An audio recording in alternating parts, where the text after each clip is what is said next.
Not everyone opts for laser, so waxing remains a very common method of hair removal. Apart from the pain while waxing, it can also lead to different kinds of rashes.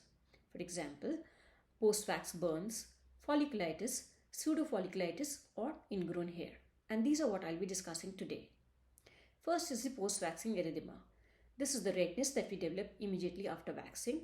You can apply ice or cold compresses to soothe the area, followed by aloe vera or a calamine lotion or a light water-based moisturizer to soothe the area. It generally settles down within half an hour to 1 hour. Second is the post-wax burns.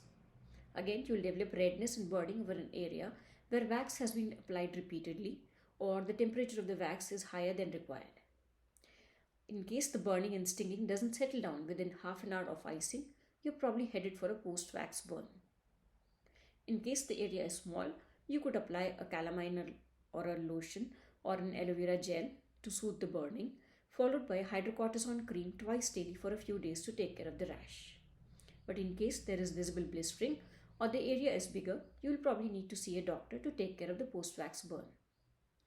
Third is the post-waxing folliculitis. These are red bumps which develop a few days after waxing. Many times girls get their backs or their bodies waxed just before the big day, and then they come rushing to us in panic because they develop red bumps all over their back, limbs, stomach, etc. These bumps resemble pimples, but they're actually folliculitis. That is because of the inflammation in the follicles. At the time of waxing, because of the trauma of waxing, the follicles are damaged and they become prone to infection by the bacteria present on the surface of the skin.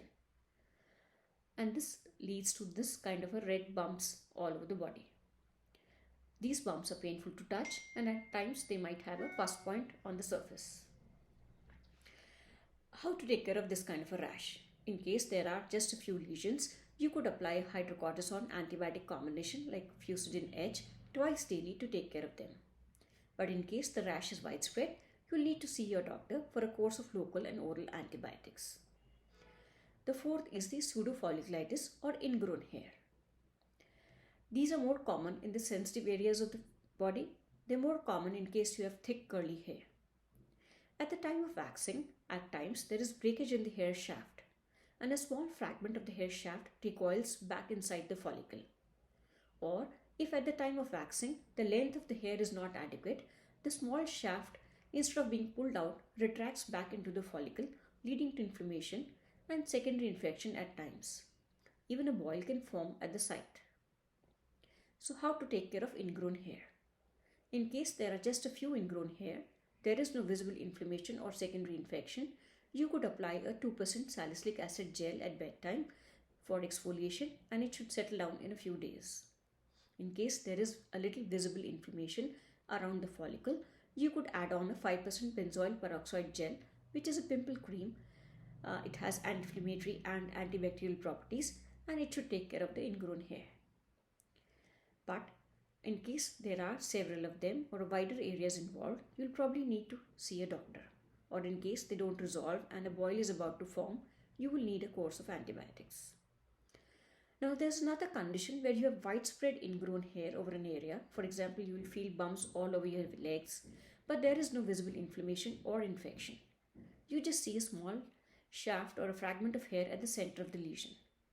These are called as strawberry legs because the surface of the skin or the texture of the skin feels like that of a strawberry. How to take care of this condition? 1.